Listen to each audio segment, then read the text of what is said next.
नमस्कार, मैं रिया सिंह। आप देख रहे हैं सुरागीलाल न्यूज चैनल का प्रदेश बुलेटिन। आइए नजर डालते हैं आज की खबरों पर। गिरफ्तार के लिए पुलिस दे रही दबिश। रुद्रपुर में कांग्रेस की बैठक में भिड़ गए कांग्रेस के पार्षद और महानगर अध्यक्ष। सरकारी अस्पताल से बाइक चोरी, सीसीटीवी में कैद हुआ चोर। सुप्रीम कोर्ट के फैसले का इंतजार। एसएसपी मणिकांत मिश्रा के निर्देशन पर उधम सिंह नगर पुलिस द्वारा चलाया गया सघन चेकिंग अभियान। अब खबरें विस्तार से। सिंचाई विभाग की जमीन को स्टैंप पेपर पर बेचने असगर अली के खिलाफ मुकदमा दर्ज। गिरफ्तार के लिए पुलिस दे रही दबिश। उत्तराखंड के उधम सिंह नगर जिले की गदरपुर विधानसभा के गुलरभोज डैम क्षेत्र में स्थित ठंडा नाला के आसपास 8 एकड़ से अधिक सिंचाई विभाग की सरकारी जमीन पर कच्चे और पक्के घरों के निर्माण किए गए थे। पुलिस ने सिंचाई विभाग के अधिकारियों की तहरीर पर तत्काल मुकदमा दर्ज कर आरोपी की तलाश शुरू कर दी है।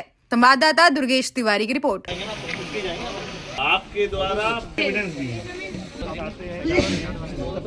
माननीय मुख्यमंत्री जी और जिलाधिकारी महोदय के निर्देश के क्रम में, जैसा कि आप लोग के संज्ञान में है कि वर्तमान में गदरपुर तहसील में हरिपुरा जलाशय से सिंचाई विभाग की भूमि को अतिक्रमण मुक्त कराया जा रहा है। प्रथम चरण में यहाँ 26 घरों को हटाते हुए सरकारी भूमि को रिक्त कराया जा चुका है और द्वितीय चरण में जब नोटिस देने की कार्रवाई की जा रही थी, उसी दौरान ये मामला संज्ञान में आया कि स्टाम्प पेपर पे उक्त जमीन को खुर्द-बुर्द किया जा रहा है, जिसके क्रम में सिंचाई विभाग के द्वारा इसमें मुकदमा दर्ज कराया जा चुका है और इसमें सरकारी ज़मीन को जिन लोगों के द्वारा भी खुर्द-बुर्द किया गया है, असगर अली नाम के एक व्यक्ति का नाम सामने आया है, जिस पर इसमें एफआईआर दर्ज हो चुकी है। और वर्तमान में किसी व्यक्ति के भी द्वारा अगर स्टाम्प पेपर पे इस तरीके की जमीन का किया जाता है तो रुद्रपुर में कांग्रेस की बैठक में भिड़ गए कांग्रेस के पार्षद और महानगर अध्यक्ष। 14 दिसंबर को दिल्ली में होने वाली कांग्रेस की रैली वोट चोर गद्दी छोड़ को सफल बनाने के लिए, जिसमें रुद्रपुर से भी अधिक से अधिक कार्यकर्ता पहुंचे। इसके लिए रुद्रपुर के सिटी क्लब एक बैठक का आयोजन किया गया था।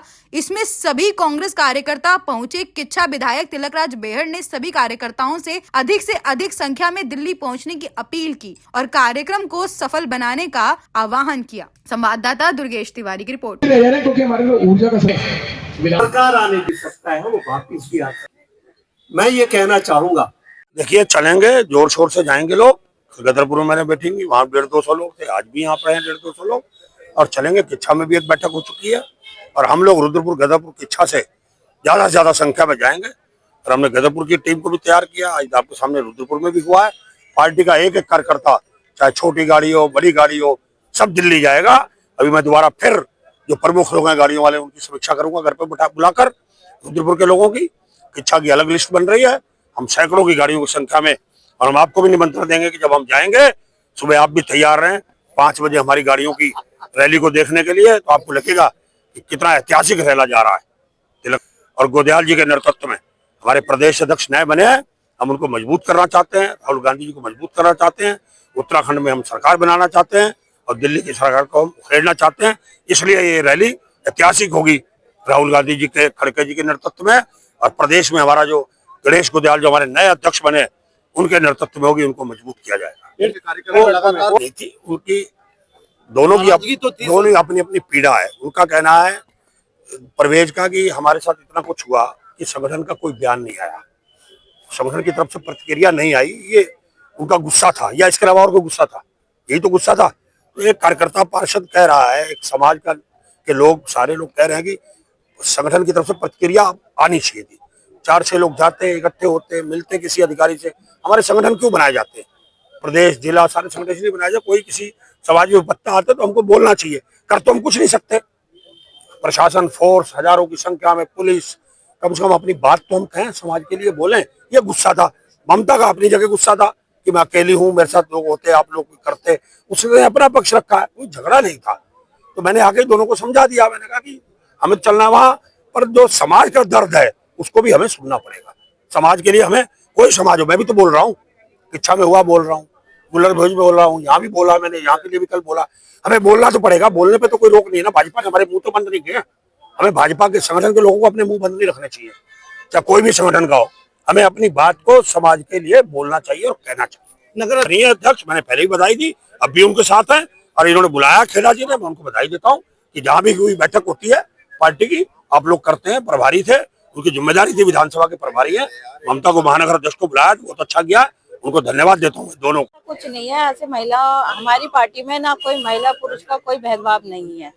हम भी 14 साल से यहाँ पार्टी में निरंतर सक्रिय कार्यकर्ता के रूप में मैं कार्य भी कर रही हूँ और विभिन्न पदों पर भी मुझे जिम्मेदारी दी गई है और मैंने निभाई भी है और सबका साथ मुझे मिला है, ऐसा नहीं है। मगर ये है ना कि जहाँ मुझे सूचना मिलती है वहां मैं पहुंचती हूँ। जिस दिन ईदगाह का मामला था उसकी मुझे सूचना भी नहीं थी और कुछ ऐसा जानकारी में मेरे नहीं था, तो इसलिए मैं वहां पर नहीं पहुंच पाई। जहां मेरे कार्यकर्ता मुझे बुलाएंगे, जहां मुझसे बात करनी होगी उनको या जहां पे भी संघर्ष की जरूरत होगी, मैं वहां खड़ी हूँ। देखो, कारण सिर्फ ये था कि अगर जैसे हम कांग्रेस के लिए दिन रात लगे रहते हैं और कांग्रेस पार्टी से हम पार्षद भी हैं और आपको सारे के सारे चुनाव जीत के देते हैं, सारे के सारे बूथ जीत के देते हैं और एक तरफा वोट जो है हमारे यहाँ पर रुद्रपुर के अंदर कांग्रेस को पड़ता है, मुस्लिम समाज का खासकर। ठीक है, अब जब मुस्लिम समाज का वोट अगर मिल रहा है आपको, तो मुस्लिम समाज की जो मूलभूत समस्याएं हैं, यानी कि अभी इतना बड़ा प्रकरण हुआ खेड़ा में, खेड़ा किसी मतलब हमारे, मैंने ये बोलने का जो मोटिव था मेरा, कोई किसी को गलत बोलने का मोटिव नहीं था, लेकिन मैंने सिर्फ ये बोला कि हमारे पार्टी संगठन उस टाइम कहाँ था। भाई पार्टी संगठन को जो है हमारे लिए स्टेटमेंट देना चाहिए था। जैसे तिलकराज बेहड़ जी ने अपना किच्छा से स्टेटमेंट दिया, वो सॉरी गदरपुर से स्टेटमेंट दिया, वैसे ही हमारे नगर के अंदर भी जो है स्टेटमेंट देना चाहिए था। अब हमसे लोग पूछ रहे हैं कि भाई आप वोट जो है कांग्रेस के लिए मांगते हो और कांग्रेस के लोग आपके बोले नहीं, तो हम उनको क्या जवाब दें। तो ऐसा कुछ नहीं है, मैं अपनी जो मेरे दिल की पीड़ा थी मैंने वो रखी थी। अगर बोलने की आजादी नहीं है तो मैं तो बोलूंगा भैया, साफ सुथरी बात है। लोग कहें ना कि तुम्हें बोलने की आजादी नहीं है, मैं बोलूंगा। जिसको मेरे ऊपर मुकदमा कराना है मुकदमा कराए, जो कराना है वो कराए, लेकिन मेरी जो बात सच थी मैंने वो बोल दी। अब मेरी बात को किसी को बुरा लगा हो, मैं तो अपने हमारी अगर पार्टी के अध्यक्ष हैं अगर उनको ही बुरा लगा हो, तो मैं उनसे भी कहना चाहूंगा कि आप भी कांग्रेस पार्टी के कार्यकर्ताओं के बल पे ही जो है महानगर अध्यक्ष हैं मैडम, और कोई बात नहीं, हमारी बड़ी बहन है। अगर उनको मेरी बात से अगर कोई भी गलत लगा उनको, तो उसके लिए मैं सॉरी बोलता हूँ, लेकिन हमारे समाज के लिए भी बोलना पड़ेगा उनको साथ साथ। अरे भाई जरा रुकिए, कहाँ जा रहे हैं? आपके पास आईडी कार्ड है क्या? ठीक है, आप जा सकते हैं।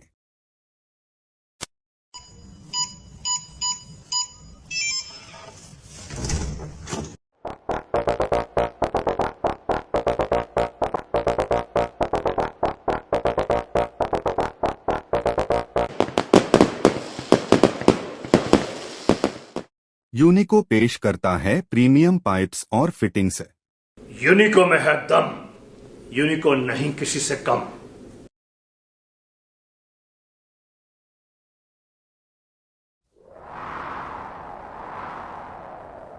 गर्मी की मार हो या हो तेज बारिश की बौछार, यूनिको 6 लेयर डबल पफ टैंक रहे हमेशा आपके साथ। नहीं किसी से कम, यूनिको में है दम। चाहे तो एक साथ होनी चाहिए, सब लोग एक साथ बैठना ही नहीं चाहते। पापा ट्राई दिस। लो सब लपक लिए।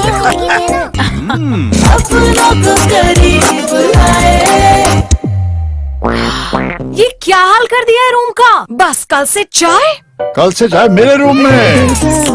देवर पान नमकीन।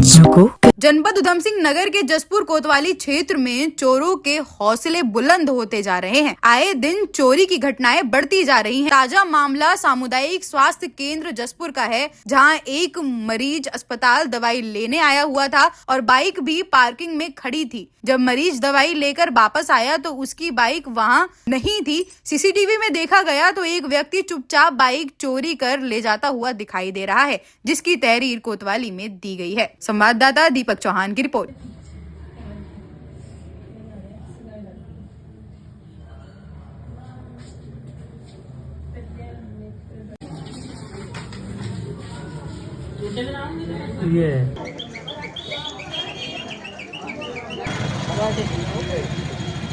सोमवार के दिन आसिफ सलमानी नाम के मरीज अपनी वाइफ को दिखाने सामुदायिक स्वास्थ्य केंद्र जसपुर में आए हुए थे। वो किसी अशोक कुमार की बाइक लेकर आए थे, तो वहाँ पर उन्होंने ओपीडी पर्चे के जहाँ बनते हैं उसके सामने बाइक खड़ी की है और यहाँ दिखा के जब गए हैं तो पता लगा उनकी बाइक चोरी थी। तो हमारे जो सीसीटीवी कैमरे हैं उसमें भी एक आदमी अचानक से बाहर से आया और बाइक करके चोरी करके ले गया, जिसकी सूचना गाड़ी वालों द्वारा पुलिस को दे दी गई है। द्वारा कोई कार्यवाही की गई है या नहीं, अभी तक उन्होंने, इनके जो घर वाले हैं उन्होंने हमें नहीं बताया है। हाँ, वो हमारा ओपीडी के पर्चे में भी लाइन में खड़ा था, उसमें भी वो दिखाई दे रहा है। हल्द्वानी बनभलपुरा रेलवे अतिक्रमण के मामले में आज सुप्रीम कोर्ट के अंतिम फैसले का सभी को इंतजार है। इधर पुलिस प्रशासन, आरपीएफ और सीआरपीएफ ने अपनी तैयारियां पूरी कर ली हैं। बनभलपुरा रेलवे अतिक्रमण क्षेत्र में 3660 मकान और 5200 से अधिक परिवार हैं, जिनको रेलवे अपना अतिक्रमण मानता है। इसके अलावा 30 हेक्टेयर से अधिक भूमि है, जिसे रेलवे अपने विस्तारीकरण के लिए लेना चाहता है, जिसको लेकर आज सुप्रीम कोर्ट में फाइनल सुनवाई होने की उम्मीद है। इसको लेकर स्थानीय प्रशासन, पुलिस और जीआरपी की भारी फोर्स रेलवे स्टेशन और बनभलपुरा क्षेत्र में तैनात है।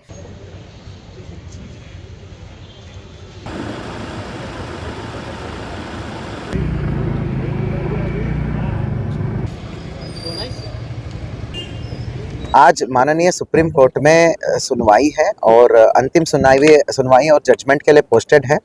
तो बीते साल में जो दुर्भाग्यपूर्ण भारी हिंसात्मक कृत्य जो हुआ, उसको लेकर हमारा पुलिस और सभी विभाग जो है अलर्ट मोड में है। आज जो ये अंतिम सुनवाई और जजमेंट के लिए पोस्टेड है, इसको लेकर एहतियातन तौर पे भारी सुरक्षा बलों का तैनात किया हमने और माननीय डीएम साहब ने जगह जगह विभिन्न मैजिस्ट्रेट्स को तैनात किया है। इस पूरे बनभलपुरा इलाका को हमने 4 जोन्स और मल्टीपल सेक्टर्स में बांटे हैं। हर सेक्टर जोन में मैजिस्ट्रेट्स है, आप देख पा रहे हैं। एडीएम साहिबान, एसडीएम साहिबान और सिटी मजिस्ट्रेट साहिबान, सभी मैजिस्ट्रेट्स यहाँ पर जो है हमारा समकक्ष पुलिस अधिकारीगण के साथ जो है पेट्रोलिंग की कार्रवाई कर रहे हैं। वो मैं आपको फोर्स का बता दूं कि सुरक्षा बल मतलब केवल पुलिस नहीं तैनात है, पुलिस, पीएसी, सीपीयू, फायर और उसके अलावा विभिन्न आरपीएफ है, जीआरपी है, ये सब तैनात है। पैरामिलिट्री के साथ हमने समन्वय साझा रखा है, वो सब स्टैंड बाई मोड में है, फुल रेडी पोजीशन में है हमारा। और जो है इस पूरे इलाके में अभी एज ऑफ नाउ कुल मिला के 3 एडिशनल एसपीस, 4 सीओस और 12 जो है एसओ, एसएचओस और इंस्पेक्टर्स, 12 चौकी incharges, 45 plus sub inspectors, 300 plus constabulary, 3 company PAC, firing squads, tear gas squads, वो सब तैनात है। सीपीयू, फायर यूनिट्स तो अलग ही है। इन सब के अलावा पूरे इलाके में हमने 4 ड्रोन स्क्वाड्स तैनात किया है, ड्रोन टीम्स तैनात किया है, जो एरियल सर्वेलांस भी करेगी, हवा पे ही निगरानी करेगी, हवाई रूप से निगरानी करेगी। हर एक व्यक्ति का फोटोग्राफी और वीडियोग्राफी किया जा रहा है। इस संपूर्ण इलाके में विभिन्न बैरियर्स हमने एस्टैब्लिश किया है। जो 2024 में हुआ था, ये तथ्य जानकारी में बाद में आया कि बाहरी तत्व जो है, विभिन्न बाहर के सीमावर्ती जनपदों के जो लोग हैं, मतलब उत्तराखंड के सीमावर्ती जनपदों के विभिन्न सीमावर्ती जनपदों से जो आपराधिक तत्व जो है यहाँ पर आके हिंसात्मक कृत्य को अंजाम देकर वह फरार हो गए थे। इससे क्या होता है, बनभलपुरा क्षेत्र और हल्द्वानी क्षेत्र की बदनामी होती है, जबकि बनभलपुरा बहुत शांतिप्रिय इलाका है, बहुत शांतिप्रिय लोग रहते हैं यहाँ पे। तो इसीलिए ये सबको चेकिंग करने के लिए हमने पूरे जगह पे 11 बैरियर्स हमने बनाया है। जो भी बाहरी लोग आ रहे हैं, सबके आईडी कार्ड चेक करके पूरा तस्दीक करने के उपरांत ही छोड़ा जा रहा है और कुल मिला के सघन सत्यापन चल रहा है। आरपीएफ, जीआरपी, पुलिस प्रशासन, पीएसी सभी तैनात है। तो हमारा सख्त संदेश ये है, भारत में संविधान और न्यायालयों का सर्वोच्चता होती है। न्यायालयों का जो भी डिसीजन आता है उसका सभी को सम्मान करना पड़ेगा, जनमानस को सम्मान पड़ेगा और लीगल ऑप्शंस को लेना पड़ेगा। कुछ लोगों को नजर में लिया गया है। यस। देखिए, ये आज का जो है यहाँ पर जो तैनात है फोर्स, वो तो एक फोर्स है, सुरक्षा बल है।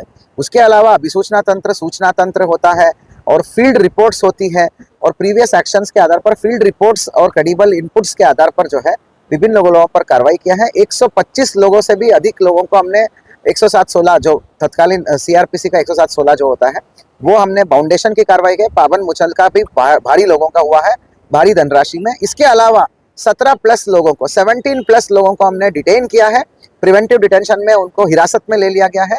अभी भी चिन्हीकरण की कार्रवाई चल रही है। तो हमारा सख्त संदेश यही रहेगा, माननीय कोर्ट्स का डिसीजन का किसी भी प्रकार की प्रतिक्रिया या रिएक्शन या मोबिलाइजेशन या एकत्रित होना या कटाक्ष करना, टिप्पणी करना, ये बिल्कुल अलाउड नहीं है। संविधान के ऊपर अटैक माना जाएगा, कोर्ट्स के ऊपर जो है ये अटैक माना जाएगा और हम कठोर कार्रवाई हम अमल में लाएंगे। देखिए, माननीय सुप्रीम कोर्ट का आज फैसला आना बाकी है, तो क्योंकि थोड़ा सेंसिटिव मैटर है, इसलिए जनपद पुलिस के अलावा आरपीएफ, जीआरपी उत्तराखंड ने भी अपना अपना पुलिस बल तैनात किया हुआ है। यहाँ पर राजपत्रित अधिकारी सहित हमारे पास भारी मात्रा में constabulary, PAC, dog squads, intelligence units, इसके अलावा रूफटॉप ड्यूटीज लगाई गई हैं। और हम लोग रेलवे प्रॉपर्टी नहीं, ऐसा कुछ अभी हम लोगों ने नहीं किया है, लेकिन पर लोगों की, यात्रियों की सुरक्षा के संपूर्ण प्रबंध यहाँ पर हैं और ऐसा कुछ भी हम लोग एक्सपेक्ट नहीं कर रहे हैं कि यात्रियों के साथ कोई जद्दोजहद का प्रयास कोई कर पाए, क्योंकि हम लोगों ने भारी मात्रा में पुलिस बल तैनात किया हुआ है। देखिए, हम लोगों ने यहाँ पर लगभग 2 प्लाटून पीएसी डिप्लॉय की हुई है। इसके अलावा गेजेटेड ऑफिसर्स यहाँ पर मौजूद हैं। हमारा पुलिस और आरपीएफ की 100 से ऊपर कांस्टेबलरी यहाँ पर मौजूद है और सब इंस्पेक्टर मिलाकर करके भी हमारे पास 40-50 के आसपास नफरी है, और तो कुल मिला के 200 से ऊपर का यहाँ पर डिप्लॉयमेंट है। ये supreme court, honourable supreme court का जो फैसला आना है, उसके मद्देनजर हमने पर्याप्त संख्या में सुरक्षा बल को यहाँ पर तैनात किया है। आरपीएफ, जीआरपी, सिविल पुलिस के से निरंतर हम लोग संपर्क बनाए हुए हैं, उनसे समन्वय हमने बेहतरीन किया है। और इसके साथ साथ अत्याधुनिक तकनीक जो है, बॉडी वॉर्न कैमरा है, सीसीटीवीज हैं, ड्रोन हैं, और सभी चीज़ों को हम लोग इस्तेमाल करके प्रयास कर रहे हैं कि सुरक्षा व्यवस्था बेहतर रहे और यात्रियों को और रेलवे संपत्ति को हम लोग इस महत्वपूर्ण घड़ी में सुरक्षित रख पाएँ। तो मेरे हिसाब से व्यवस्था बहुत अच्छी बनाई गई है और जो भी फैसला आएगा, जो भी निर्णय आएगा, हम किसी भी परिस्थिति से निपटने के लिए मतलब बेहतर प्रिपेयर्ड हैं। अरे भाई जरा रुकिए, कहाँ जा रहे हैं? आपके पास आईडी कार्ड है क्या? ठीक है, आप जा सकते हैं।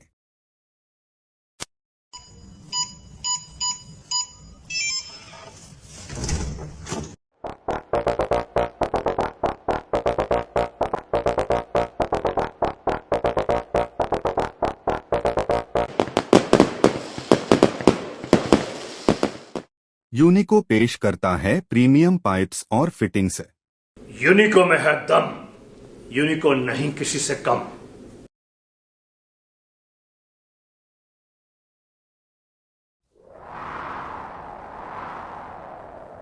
गर्मी की मार हो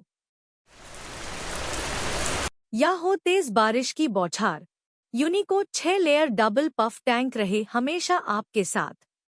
नहीं किसी से कम यूनिको में है दम। चाहे तो एक साथ होनी चाहिए, सब लोग एक साथ बैठना ही नहीं चाहते। पापा, ट्राई दिस। लो, सब लपक लिए।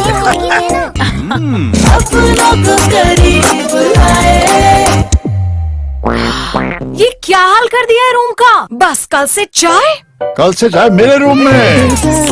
देवर पान नमकीन।